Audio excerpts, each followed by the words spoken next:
오늘 함께 나눌 말씀의 제목은요, 고난, 은혜를 여는 문입니다. 이번 주가 고난주간입니다. 우리가 예수님의 고난을 묵상하고 이 고난이 나의 삶에 어떤 의미가 있는지를 하나하나 다시 되새겨보며 하나님께서 그 고난을 통해서 우리에게 베푸신 은혜를 우리가 감사하는 그런 한 주간입니다. 지난 시간에 제가 이제 고난에 대해서 이렇게 말씀드리면서 고난에 두 가지 측면, 두 가지가 있다 이렇게 말씀드렸었습니다. 뭐냐면 처음에는 사도 바울이 고백한 그 고난이죠.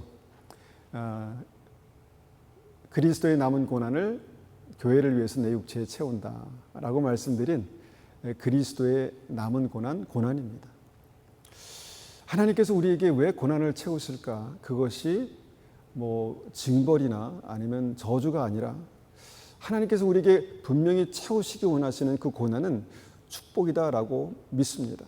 그리스도의 남은 고난, 그 고난을 통해서 십자가에서 생명을 살리시는 주님의 은혜가 우리의 삶 가운데도 우리가 예수님을 믿음으로 그 십자가 믿음을 붙들 때 우리를 통해서 우리를 살리시고 또 우리가 사랑하는 한 분 한 분의 삶을 살리시는 그 은혜가 있다라고 믿습니다. 또 한 가지 고난을 말씀드렸죠. 그리고 특별히 이 고난을 조금 구분해서 생각하기 위해서 우리가 이것을 고생이라고 말씀드렸습니다. 고생. 사서 고생, 생 고생, 여러 가지 일들을 여러 가지 어떤 그런 단어를 써서 표현하지 않습니까? 오늘은 이 고생에 대해서 한번 생각해 보기 원합니다. 고생. 이것은 하나님께서 우리를 징벌하시기 위해서 아니면 하나님께서 우리를 치시기 위해서 우리에게 허락하신 것인가? 아니라는 것이죠. 이것 또한 하나님께서 우리에게 은혜 베푸시기 위해서 허락하시는 특별한 은혜 가운데 하나다라는 것을 우리가 한번 생각해 보기 원합니다. 어느 날 제가 날씨가 참 좋아서요. 오후에 아내와 함께 핀메도우의 그 다이크로 산책을 나갔습니다. 늦은 오후였지만 참 햇살이 따뜻하고 참 좋았습니다. 감사했습니다. 그런데 여러분 아십니까? 이 메이플리치 날씨는 산 아래에 있기 때문에 그런지 갑자기 막 날씨가 돌변하고 그렇게 맑다가도 막 갑자기 구름이 끼고 그래요. 근데 그날따라 따뜻한 햇빛 너무 좋았는데 따뜻한 햇살 아래 따뜻하게 이렇게 걷는 건 너무 좋았는데 갑자기 먹구름이 확 이는 거예요. 그리고 그것을 해를 딱 가리는 거예요. 딱 가리니까 그때부터 추워지는 거 있죠. 춥고 오실오실하고 어둡고 그 날씨에 따라서 햇빛이 있고 없고에 따라서 그 기분이 굉장히 달라지더라고요. 그래서 제가 걸으면서 하나님 저 구름을 좀 이렇게 바람을 부셔서 좀 치워주시면 좋겠는데 하나님 그렇게 좀 해주시면 좋겠는데 하는 마음을 가지고 제가 산책을 했습니다. 그리고 갔다 오는 길에는 다시 따뜻한 햇살 아래 걸을 수 있어서 감사했습니다. 제가 이 말씀을 왜 드리냐면 실제 우리의 삶에도 정말 감사하고 기뻐하고 평강이 있고 그럴 때가 있죠. 그런데 살다 보니까 삶에 짙은 먹구름이 낄 때가 있다는 것입니다. 여러 가지 이유 때문에 마음이 상하고 별거 아닌 이유 때문에 관계가 어려워지고 또 그 관계의 어려움 때문에 깊은 상처와 아픔이 생기고 이런 것들이 어떻게 보면 우리 인생에 먹구름과 같은 것들이 아닌가 이런 생각을 하게 됩니다. 이 먹구름이 그냥 먹구름일까? 이것을 몰아내는 바람과 같은 하나님의 역사가 없을까? 이런 고민을 해보는 것이죠. 여러분 우리가 이제 우리의 삶에 그런 어려움이 찾아오면 우리가 주님 앞에 기도하죠. 하나님 이것이 지나가게 도와주십시오. 이 고난, 이 먹구름과 같은 이 어두움의 시간들 이것이 지나가게 도와주십시오. 그래서 아마 우리가 이제 성령님의 역사를 표현할 때 성령의 바람이라고 그렇게 표현하지 않았나라는 생각을 하게 됩니다. 성령의 바람이 불어서 정말 하나님의 믿음의 역사에 어떤 그 능력이 나타나서 이런 모든 먹구름, 모든 하나님의 은혜와 기쁨과 평강을 가리우는 이 모든 것들이 한꺼번에 훅 하고 날아갔으면 좋겠다라는 그런 생각을 하게 됩니다. 그리고 이제 이 어둠에 대해서 우리가 한번 이렇게 생각해 보면은 특별히 이 어둠이 실체가 있다라고 성경은 말씀합니다. 그냥 어둠이 아니라, 그냥 이유 없이 갑자기 찾아오는 그런 어둠이 아니라 그 어둠이 실체가 있다라고 말씀하시는 말씀이 바로 에베소서 6장 말씀입니다. 에베소서 6장을 찾지는 않겠지만 에베소서 6장에서는 그 어둠의 실체가 무엇인가에 대해서 말씀하시는데, 어둠의 세상 주관자들과 하늘에 있는 악한 영들이라고 그렇게 말씀합니다. 그러니까 뭔가 우리의 삶 속에 어둠이 찾아오는 그런 이면에는 하늘에 있는 악한 영들의 역사가 있다. 세상 어둠의 주관자 같은 얘기입니다. 어떤 악한 영들의 역사가 있다라는 것입니다. 이것을 이제 다시 말해서 그 에베소서 말씀에서는 공중권세 잡은 자, 공중권세라고 그렇게 말하죠. 세상 공중권세 잡은 자. 그래서 이것이 이 어둠과 관련이 있다는 것입니다. 어둠과 관련이 있습니다. 여러분, 우리의 삶 속에 정말 믿음이 있을 때 하나님께서 주시는 소망이 있습니다. 그런데 뭔가 우리의 삶에 어둠이 임했을 때 갑자기 절망이 올 때가 있습니다. 소망이 없어지고 내가 인생을 왜 사는지, 내가 왜 살아야 되는지 그런 생각을 하게 되는 그런 때가 있다는 것입니다. 어둠입니다. 아까도 말씀드렸듯이 우리의 감정에서 미움, 다툼, 분노, 우울함, 어둠입니다. 어둠입니다. 그것이 우리의 마음을 상하게 하고 우리의 몸을 상하게 하지 않습니까? 어둠입니다. 이 세상의 공중권세 잡은 자가 행하는 모든 삶의 어두움 가운데는 세상의 재물이 전부인 것처럼 살아갈 때 나타나는 어둠이 있습니다. 부자면 다 행복할 것 같은데 그 안에 절망이 있고요. 부자인데 완전한 절망 가운데서 자기 삶을 포기하는 사람도 있습니다. 왜 그럴까? 나 같으면 안 그럴 텐데. 아닙니다. 세상의 어둠이죠. 그리고 그 어둠의 끝이 무엇인지 아십니까? 예수님 없는 것이 어둠입니다. 하나님 없는 것이 어둠입니다. 여러분, 세상에서 생명의 빛을 한번 찾아보셨습니까? 세상이 어두운 이유는 세상 사람들이 하나님을 싫어하기 때문에 그 어둠이 거기에 임하는 것이죠. 그래서 이런 것들이 바로 어둠이고, 이 어둠을 만드는 정체가 바로 마귀다라는 것을 우리가 생각해 봅니다. 그럼 마귀는요, 지 마음대로 어둠을 만들까요? 난 이제 이 사람을 어둡게 해야 되겠어. 나는 이 사회를 어둡게 해야 되겠어. 그래서 어둠을 만들까요? 마귀는 그렇게 함부로 못합니다. 근데 마귀에게 그런 권리를 줄 수 있는 성령의 생명의 법, 사망의 법이 있습니다. 뭐냐면 마귀가 왜 어떻게 어둠을 불러오는가? 그 이유는 바로 죄라는 것입니다. 죄. 우리는 그것을 인식하지 못하지만 우리의 마음 가운데 그 죄의 씨앗이 우리의 삶 속에 혹시나 그 어둠의 시작이 되지 않을까? 한번 생각해 봅니다. 여러분, 그냥 우리 삶도 그렇지만 가정도 그렇고요. 사회도 그렇습니다. 욕심이 잉태한 즉 죄를 낳고 많은 사람들이 막 자기만 살겠다고 욕심을 부릴 때 사회는 어떻게 됩니까? 점점 밝아집니까? 어둠이 임하는 것이죠. 점점 더 어두워지는 것이죠. 여러분, 이런 이 상관관계를 정확히 표현한 말씀이 요한일서 3장 8절에 있는 말씀입니다. 제가 한번 받들어 읽어보겠습니다. 죄를 짓는 자는 마귀에게 속하나니 마귀는 처음부터 범죄함이라. 하나님의 아들이 나타나신 것은 마귀의 일을 멸하려 함이라. 자, 죄를 짓는 자가 마귀에게 속한다. 죄를 짓는 자가 마귀를 부른다. 마귀를 부른 그 증거가 뭔가? 그의 삶 속에 어둠이 역사한다. 어둠이 그 삶을 짓누르는 그런 일들이 나타난다라는 것을 우리가 한번 생각해 볼 수 있다는 것입니다. 그 마귀가 그의 삶 속에 찾아와서 뭔가 미움을 만들어내고 분노를 만들어내고 살인을 만들어내고 탐욕을 만들어내고 죄를 만들어내는 어둠의 역사가 나타난다는 것이죠.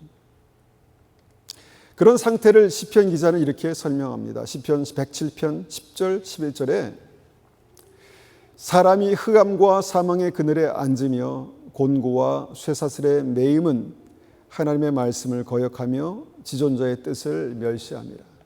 우리가 믿기 전에는 이해할 수 없었지만 가장 큰 죄가 무엇인가? 창조주 하나님, 우리의 근원이 되신 하나님을 믿지 않는 것이 죄다라고 우리가 어느 정도 믿음이 자라면 알게 됩니다. 하나님을 믿지 않는 것, 하나님을 거역하는 것이 죄입니다. 그리고 세상의 모든 죄는 거기서부터 시작됩니다. 하나님의 뜻을 거스리고 그 뜻을 거스린 것을 통해서 하나님을 거스리는 것이죠. 그것을 통해서 사람과 삶의 흑암과 사망의 그늘이 그렇게 드리우게 되는 것이죠. 그런데 그 어두움에 주님께서 찾아오셨다는 것입니다. 그래서 주님은 그 어두움에 찾아오신 주님을 성경이 뭐라고 말씀하시냐면 요한복음 8장 12절 보니까 예수께서 또 말씀하여 이르시되 나는 세상의 빛이니, 주님께서 빛이라고 말씀하신 것입니다. 주님께서 세상의 빛, 생명의 빛이라고 말씀하는 것이죠. 나를 따르는 자는 어둠에 다니지 아니하고 생명의 빛을 얻으리라. 이것이 믿음의 역사입니다. 주님을 따라가는 믿음의 삶에는요, 생명의 빛을 얻는 그런 은혜가 있다는 것입니다. 그래서 예수 믿는 사람들의 삶 속에 다시 소망이 생기고 다시 기쁨이 생기고 삶은 그대로인 것 같은데 뭔가 그의 삶에 하나님의 빛의 역사가 나타난다는 것입니다. 이사야서 9장 2절에도 이렇게 말씀합니다. 흑암에 행하던 백성이 큰 빛을 보고 사망의 그늘의 땅에 거주하던 자에게 빛이 비치도다. 이것이 믿음의 역사입니다. 여러분, 우리에게 믿음이 있으면, 우리에게 예수님이 계시면 상황이 어떠해도, 상황이 사망의 음침한 골짜기를 다닌다 할지라도 거기에 생명의 빛이 비추게 되는 것입니다. 그래서 우리가 어떻게 합니까? 예수님을 나의 구주로 영접하는 것, 그것이 어둠을 이기는, 어둠을 물리치는 아주 근본적인 대책입니다. 예수님을 나의 구주로 영접하고 예수님이 내 삶의 구주, 주인이 되신, 왕이 되시는 것입니다. 이것이 우리의 삶 가운데 총체적인 어두움을, 근본적인 어둠을 물리치는 가장 완벽한 해답입니다. 그런데 왜 어둠의 문제가 쉽게 해결되지 않을까요? 주님이 빛이신데, 우리 가운데 오신 예수님이 빛인데 왜 이 어둠의 문제가 잘 해결되지 않을까? 그것은 많은 하나님의 백성들이요, 하나님을 믿지만 빛보다는 어둠을 더 좋아한다는 것입니다. 모든 사람이 죄를 범하였으며 하나님의 영광에 이르지 못하더니 라고 말씀하시는 모든 사람에게 있는 그 죄의 습성, 죄의 습관, 이것들이 쉽게 끊어지지 않습니다. 왜냐하면 내가 좋아하니까, 내가 그것을 사랑하니까. 우리가 빛 가운데 있을 때에는 아무렇지 않은데 어둠 가운데 있을 때에는 뭔가 내 안에서 스물스물 다시 꿈틀거리는 그 어둠의 근원, 그 죄가 우리의 삶 속에서 죄를 놓지 못하게 한다는 것입니다. 놓지 않게 된다는 것입니다. 그러면 다시 한번 그 죄로 말미암아 마귀가 우리 가까이 오게 되고 또 마귀가 그 삶의 어두움을 시작하게 된다라는 것을 생각해 봅니다. 여러분, 이것이 어떻게 보면 우리 인생에서 반복되는, 어떤 광야에서 반복되는 그 어두움의 실체가 된다라는 것을 생각해 봅니다. 그리고 그 어두움에서 우리가 꼭 기억해야 되는 것은 뭐냐면 어두움의 사슬의 끝을 마귀가 붙들고 있다는 것입니다. 그냥 어두움만 물러가면, 이 어둠을 물리치면 좋으련만 그렇게 기도하지만 하나님이 어둠을 물러가게 도와주십시오. 그런데 그 끝을 마귀가 붙들고 있기 때문에 결국은 이 마귀와 싸워 이기는 믿음이 우리에게 필요한 것이죠. 믿음으로 이제 이 어둠을 이길 수 있다라는 것을 다시 한번 생각할 수 있는 것이죠.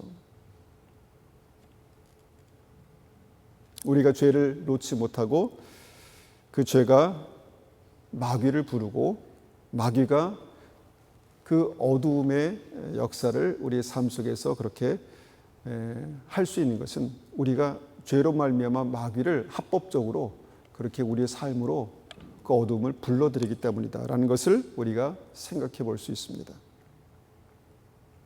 그래서 하나님께서는 우리에게 이 어둠에서 건져내시는 하나님의 역사를 구원이라고 말씀하는 것이죠.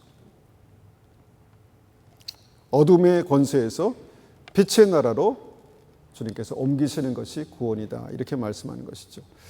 그래서 이제 우리가 이스라엘 백성들의 출애굽 사건, 히브리서 3장과 4장에서 말씀하시는 이스라엘 백성들의 출애굽 사건은 우리의 구원의 역사와 같다라고 이렇게 말씀하시죠.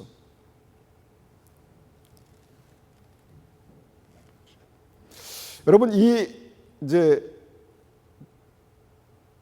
출애굽하게 하시는 이스라엘 백성들을 건지시는 이 구원의 역사가 우리의 인생과 같다라고 했을 때 우리는 다시 한번 생각해 보게 되는 우리의 삶이 이제 광야다라는 것을 생각해 보게 되는 것입니다. 그 광야에 있는 이 고난의 역사를 다시 한번 생각해 보게 됩니다. 굉장히 돌고 돌아서 여러 가지 것들을 말씀드렸지만 하나님께서 광야의 고생, 고난을 통해서 우리를 정결케 하시는 하나님의 역사가 그렇게 시작되는 것입니다. 사람이 고난을 만날 때 겸손해집니다. 그 고난으로 절망을 만날 때 나의 문제가 있나? 내 삶을 돌이켜보게 됩니다.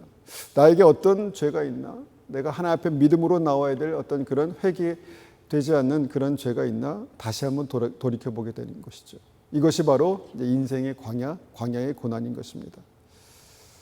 이것이 총체적으로 하나님께서 구원하시려는 하나님의 자녀들을 광야로 인도하시는 이유입니다. 광야에 고난이 있습니다. 먹을 것이 부족하고 마실 것이 부족하고 사는 것이 불편하고 하나님께서 귀하게 쓰시는 하나님의 자녀들이, 사랑하시는 하나님의 자녀들이 그렇게 고난을 지나가게 되는 이유입니다. 정결케 하시고 깨끗게 하셔서 하나님의 구별된 백성으로, 온전한 백성으로 만드시려고, 하나님께서 사랑하신 택하신 이스라엘 백성들이 그렇게 하나님의 인도하심을 따라서 광야를 지나가게 되는 이유죠. 우리가 늘 얘기하지만 하나님께서 인도하셨는데 홍해 앞에서 절망을 만납니다. 우리 인생에 홍해와 같은 절망, 그 순간들이 분명히 있습니다. 앞으로 가지도 못하고 뒤로 가지도 못하는 어떤 그런 때, 그런 절망, 이것이 광야의 고난이죠. 배고픔과 목마름을 만납니다. 하나님 사랑하시는데, 하나님께서 나를 인도하시는데 왜 내 삶 속에 결핍이 있나, 모자람이 있나, 부족함이 있나, 참 이해할 수 없을 때가 있습니다. 그런데 주님께서 우리의 삶 속에 허락하시는 고난이라는 것입니다. 그 고난을 통해서 나를 정결케 하시고 나의 삶 속에 평소에는 몰랐는데 어려워지니까 불평과 원망이 막 쏟아지는 걸 보지 않습니까? 그게 우리의 심령 가운데 감춰져 있었던 것입니다. 불평하고 원망하고 미워하고 욕심부리고, 평소 때는 괜찮았는데 그냥 어떤 힘에 의해서 그냥 끌려다닐 때는 괜찮았는데 하나님의 은혜 가운데 조금 자유함을 누리고 그 자유함 가운데 고난을 만나게 되니까 그런 것들이 드러나게 되는 것이죠. 우리가 이 광야와 고난을 생각할 때 우리가 기억할 수 있는, 생각나는 대표적인 사람이 욥입니다. 욥기 23편 10절에 이렇게 말씀합니다. 내가 가는 길을 그가 아시나니 그가 나를 단련하신 후에는 내가 정금같이 나아오리라. 욥은 고난을 지나갔습니다. 광야를 지나갔습니다. 하나님 사랑하시잖아요. 욥을 하나님께서 무척 사랑하셨습니다. 그런데 그런 욥에게 왜 하나님께서 고난을 허락하셨을까? 우리는 욥기를 한 번 정도 읽어보면 이해가 되지 않습니다. 왜 하나님께서 도대체 욥에게 이런 고난을 허락하실까? 근데 욥이 욥기서 중간쯤에서 이런 고백을, 예언적인 고백을 하는 것입니다. 내가 지금 지나가는 고난은 나의 삶을 정금과 같이 온전하게 하시려는 하나님의 뜻이 있다. 그렇게 예언적으로 선포합니다. 그런데 그 고난 가운데서 욥이 쉽게 그 고난으로 인도하신 하나님의 뜻을 발견하지 못합니다. 하나님, 나는 왜 이런 고난을 당해야 됩니까? 친구들은 내 문제 때문에, 내 죄 때문에 그렇다고 하는데 나는 죄가 없습니다. 나는 의롭습니다. 그런 항변을 주님께 계속해서 하나님께 하지요. 여러분, 광부가요, 금광석을 불 속에 던져 넣을 때 1%도, 조금 더 이 금이 타서 없어질 것이라는 그런 생각은 하지 않습니다. 그렇지만 광부가 그 금광석을 용광로에 집어넣을 때는 그곳에 있는 불순물 물들을 제거하기 위한, 완벽하게 제거하기 위한 분명한 뜻을 가지고 그렇게 되는 것이죠. 마치 하나님께서 그렇게 욥을 용광로와 같은 곳에 집어넣으시는 것을 봅니다. 욥은 성경에 기록된 사람이니까, 하나님께서 인정하신 의인이니까 완벽하겠지? 아니었습니다. 욥기를 쭉 읽어보면 욥이 정말 죽을 것 같은 그런 고난을 통과한 뒤에 욥기 42장에서 어떤 일이 일어납니까? 그가 그의 삶 속에 죄를 발견합니다. 티끌을 날리면서 내가 죄가 하나님 앞에 회개합니다라는 고백을 한다는 것이죠. 우리는 그 죄가 무슨 죄인지를 사실은 잘 깨닫기 어렵습니다. 그런데 욥이 통회하고 자복할 만한 그런 죄를 발견했다는 것입니다. 욥기 42장에서 욥은 스스로에 대해서, 자기의 믿음에 대해서 자부심이 있었고, 누구보다 나는 죄가 없는 사람이야, 나는 하나님의 백성이야, 거룩한 사람이야 라고 그렇게 자부심이 있었는데, 고난을 통과하면서 내가 교만했구나, 내 교만이 뿌리가 깊어서 난 그것을 미처 깨닫지 못했구나. 그리고 그 안에 하나님께서 깨닫게 하신 뿌리 깊은 죄악을 발견하게 되었다는 것이죠.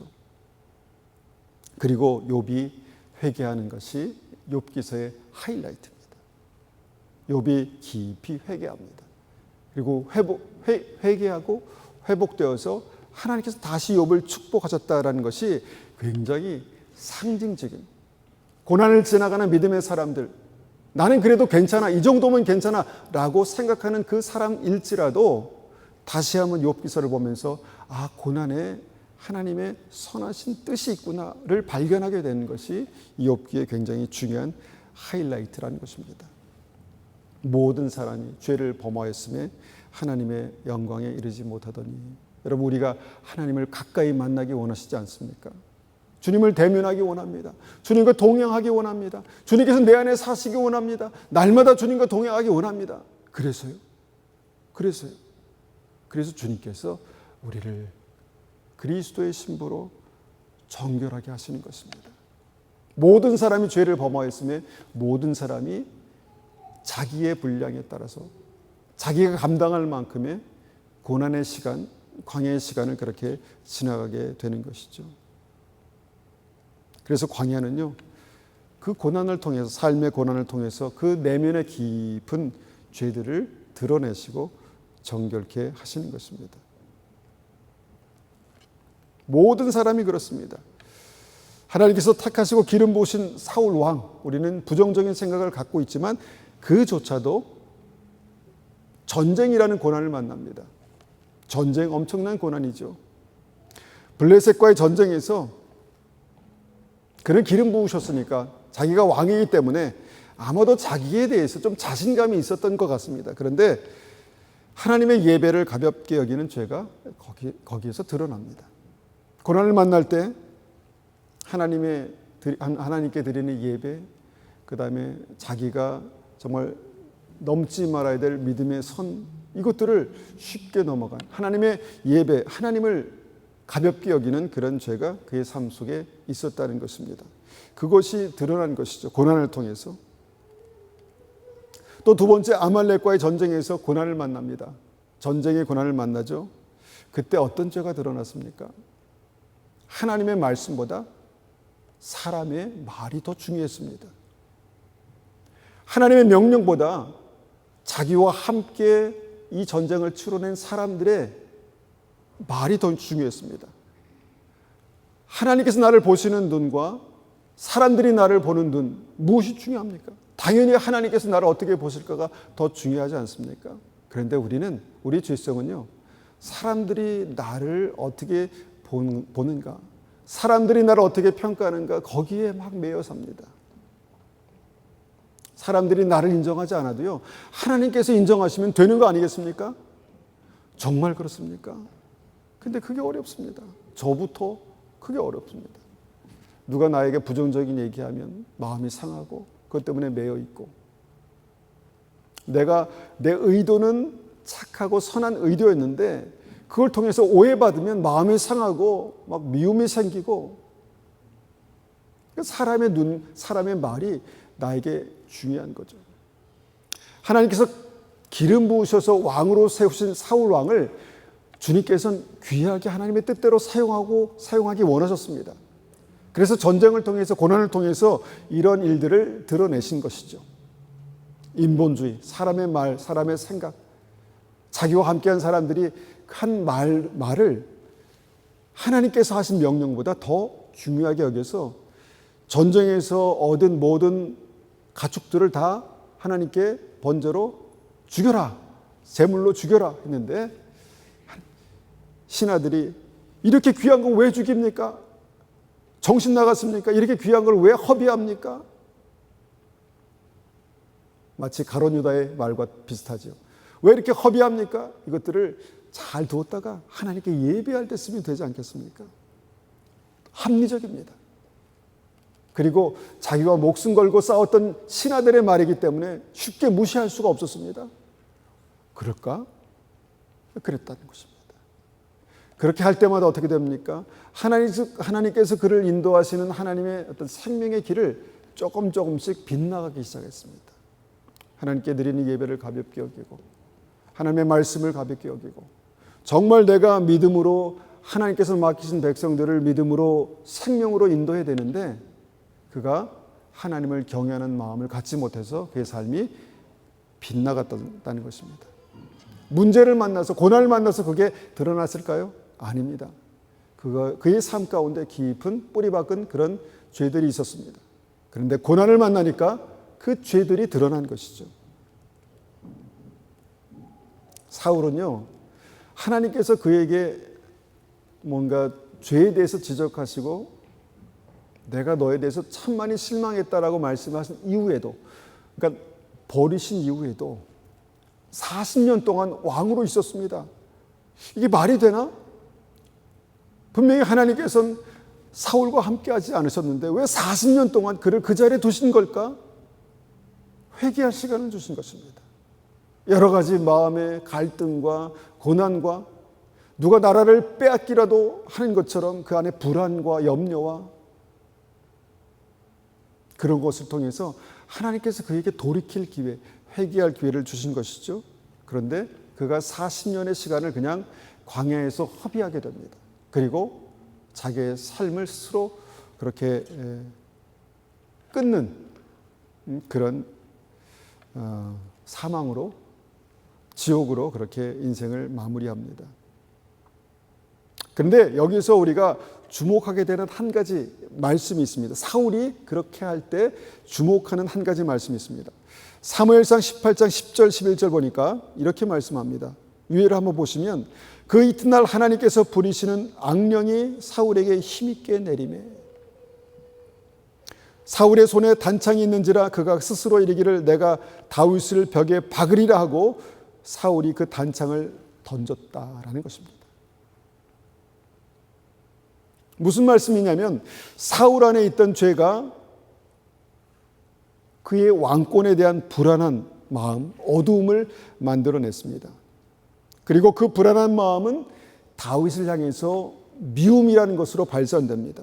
그리고 그 미움은 결국은 옆에 있는 창을 집어서 다윗에게 던지고 죽이려는 어떤 살인으로 그렇게 나타나죠. 갑자기 그의 마음 가운데 이런 질투와 미움과 살인이 있었겠습니까? 아니죠. 그의 삶 가운데 뭔가 어떤 그 어둠의 실체가 그렇게 확 드러난 것입니다. 뭔가 그의 마음 가운데 있는 질투, 낮은 자존감이 하나님을 인정하지 않는 그 교만한 죄와 그렇게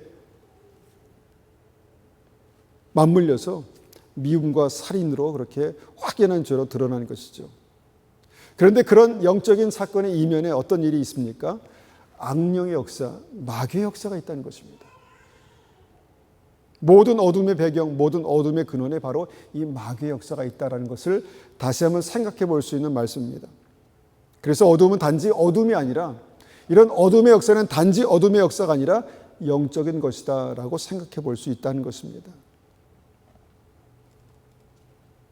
제가 어릴 때 이 말씀 보면서 이런 의문이 있었습니다. 하나님 전능하신데, 정말 하나님께서 전능하시다면 왜 마귀를 그냥 놔두셨을까? 예수님께서 이 땅에 오셔서 공생의 사역을 시작하시는데 마귀가 와서 예수님을 시험하지 않아요. 어떻게 감히 그런 일이 있을 수 있을까? 그리고 예수님은 그 마귀를 단칼에 그냥 지옥으로 던져버리지 않으시고 물리치시고, 마귀가 잠시 떠나가서 다시 예수님을 시험할 기회를 찾았더라라는 말씀이 기록되어 있죠.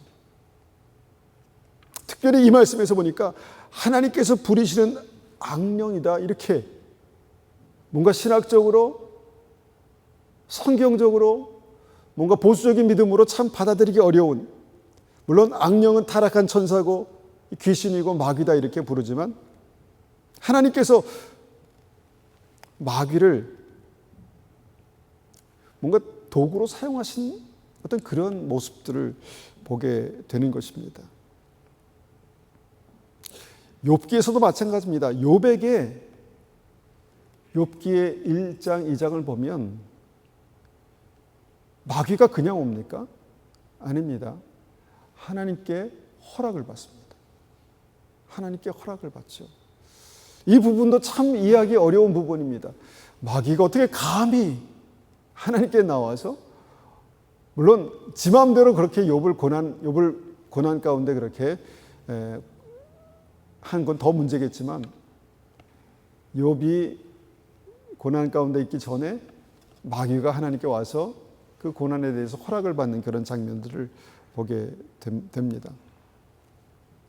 그러니까 우리가 이제 이 말씀을 통해서 볼 수 있는 핵심은, 마귀도 하나님의 통제 아래서 하나님의 손에 붙들려 있는 존재구나라는 것을 다시 한번 생각해 볼 수 있다는 것이죠. 하나님의 허락 없이 감히 욥을 손댈 수 없습니다. 그런데 어떤 이유에서인지 하나님께서 마귀의 시험, 어둠의 역사를 허락하십니다. 그런데 우리는 이미 보았죠.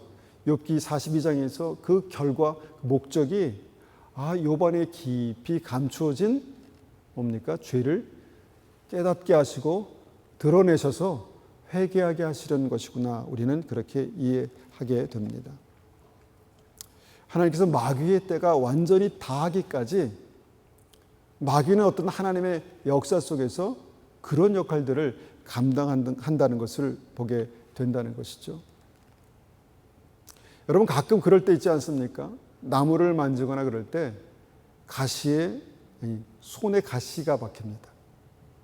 가시 보이지 않습니다. 보이지도 않습니다.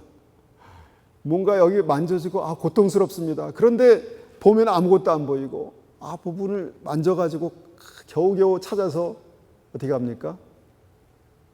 바늘로 찌르죠. 뇌살을 바늘로 찌릅니다. 여러분, 왜 찌릅니까? 그거 놔두면 곪잖아요. 계속 고통이 있잖아요. 별거 아닌 것 같지만 여러분 굉장히 불편합니다. 고통스럽습니다. 곪아 보세요. 더 힘듭니다. 마치 이런 게 아닐까 생각해 봅니다.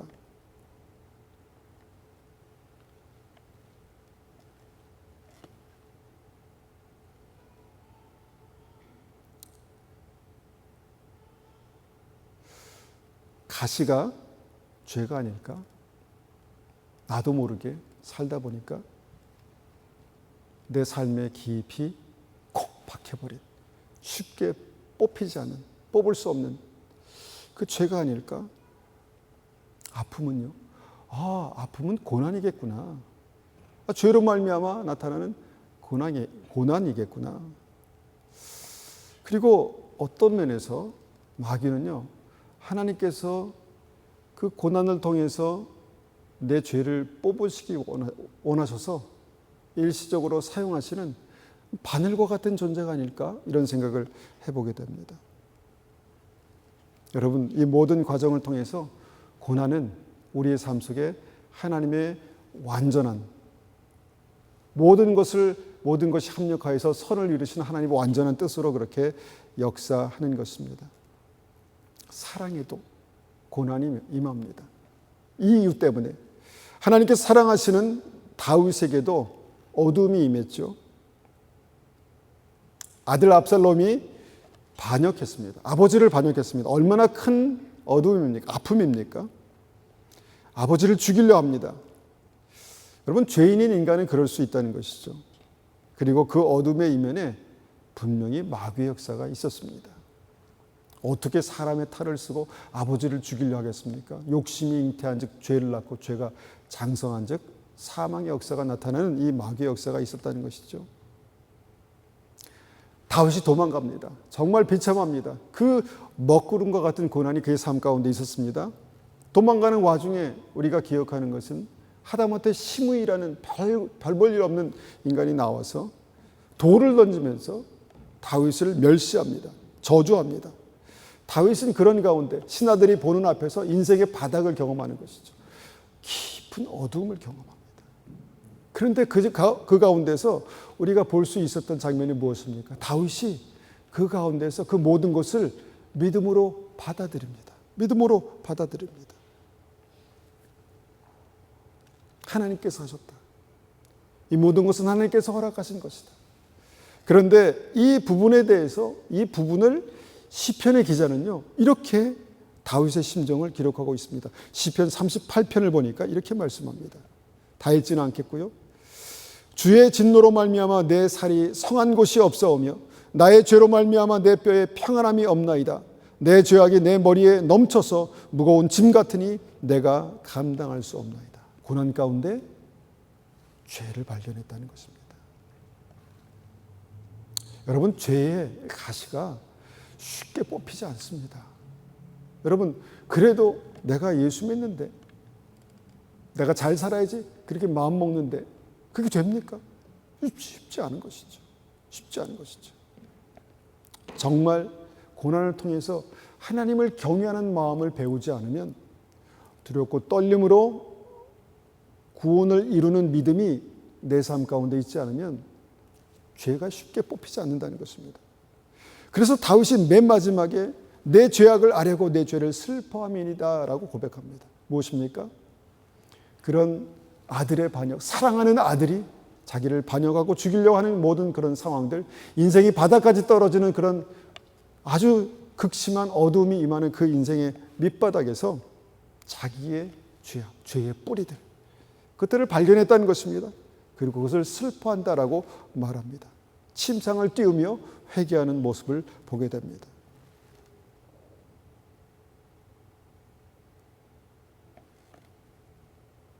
다시 다윗이 도망할 때 그가 고백했던 말씀들 몇 개들을 보면은 사무엘 하 16장 10절에 그가 저주하는 것은 시므이죠. 그가 저주하는 것은 여호와께서 그에게 다윗을 저주하라 하심이니. 그러니까 그의 삶 가운데 고난의 이유가 있다. 이 어두움의 역사의 이유가 있다라고 그렇게 고백했다는 것입니다. 사무엘하 16장 11절 12절에 보니까 내 몸에서 난 아들도 내 생명을 해하려 하거든 하물며 이 베냐민 사람이라 여호와께서 그에게 명하신 것이니 그가 저주하게 내버려 두라. 뭔가 하나님께서 그에게 허락하신 이 고난과 어두움의 역사는 이유가 있는 것이다라는 것을, 그 이유를 다윗이 깨닫게 되었다는 것입니다. 여러분, 이것이 고난의 목적입니다. 그리고 이 고난은 그냥 고생이 아니라 그것이 우리의 문제로 말미암아 나타나는 그런 고생일지라도 하나님께서 그 가운데 이루시기 원하시는 선하신 계획들이 있다는 것입니다. 그것은 우리를 깨끗게 하시고 정결케 하시는 것입니다. 여러분, 예수님께서 십자가를 지실 때 그 십자가의 죽음, 그 십자가에 대한 모든 상황들은 정말 고난 그 자체였습니다. 예수님께서 십자가 지기 전에 당신의 심경을 그렇게 토로하신 것을 우리가 알지 않습니까? 내가 심히 고민하여 죽게 되었다. 내가 심히 고민하여 죽을 것 같다. 죽게 되었다. 예수님께서도 그런 고난과 그 어두움을 경험하셨다는 것입니다. 왜 그러셨을까요? 주님은 죄가 없으신데, 예수님은 죄가 없으신데 왜 그런 극심한 고난을 경험하셔야 되었을까요? 주님께서 그 십자가에서 우리의 모든 죄들을 다 품어 안으신 것입니다. 그리고 그 죄를 적나라하게 다 만나신 것입니다. 그리고 그 죄가 몰고 오는 그 극심한 어두움을 만난 것이죠. 경험한 것이죠. 내가 고민하여 죽게 되었다. 예수님께서, 메시아께서, 만왕의 왕 되신 주님께서, 죄가 그런 것입니다. 그 정도의 무게가 있는 것입니다. 그 정도의 역사가 있는 것입니다. 죄와 싸우기를 피 흘리기까지 싸우노라. 여러분, 이것은 그냥 말씀에 기록된 어떤 그런 부분들이 아닙니다. 정말 우리에게도 진정한 믿음, 하나님을 경외하는 믿음, 사랑하는 믿음이 있다면 우리에게도 그 정도의 뭔가 치열함,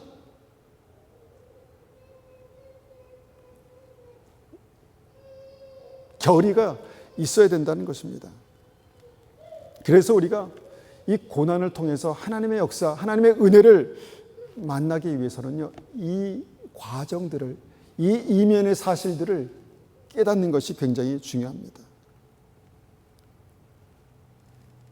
그렇게 주님은 고난을 통해서 자기 십자가를 지고 주님을 따르는 그 믿음의 삶에서 경험하는 자기 십자가, 이 고난을 통해서 우리의 죄를 드러내시고 발견하게 하시고 결국은 그것을 십자가에 못 박게 하시고 그것이 안 되니까 그 자아가 내 존재 자체를 그 십자가의 주님과 함께 못 박을 때 주님께서 내 안에 사시는 그것이 믿음이다라고 우리에게 말씀하셨습니다.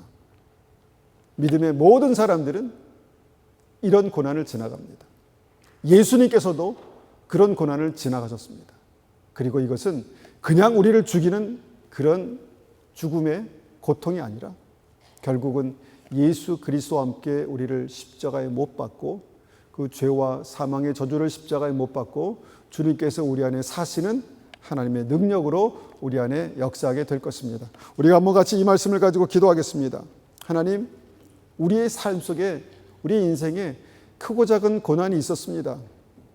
그리고 우리가 믿는데도 불구하고 우리의 삶 속에 여러 가지 문제를 통해서 그 고난의 먹구름을 만났습니다. 그런데 주님, 우리가 아무 생각 없이 그 고난을 바라볼 때는 그냥 원망이고 불평이지만 주님께서 특별한 계획을 가지고 우리의 삶 가운데 역사하신다는 이 말씀을 우리가 기억할 때 하나님께서 우리를 정결케 하시고 하나님의 거룩한 백성으로 삼으시고 천국 백성으로 온전케 하시기 위한 하나님의 선하신 계획인 것을 믿습니다. 하나님, 그 믿음이 있게 하시고 깨달음이 있게 하시고 그 믿음으로 주님 앞에 나아가게 하시고 기도하게 도와주십시오. 그렇게 한번 같이 기도하겠습니다.